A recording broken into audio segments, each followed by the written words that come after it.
Always consult your use and care guide and owner's manual for additional information.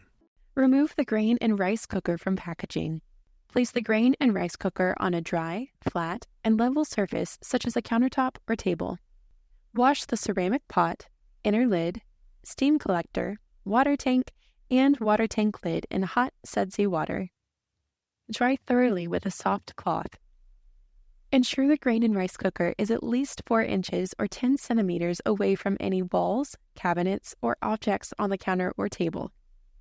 Allow space above the grain and rice cooker to open the lid and avoid steam buildup on cabinets.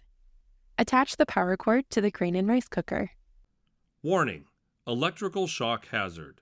Plug into a grounded 3-prong outlet. Do not remove ground prong. Do not use an adapter. Do not use an extension cord. Failure to follow these instructions can result in death, fire, or electrical shock. Plug in the grain and rice cooker.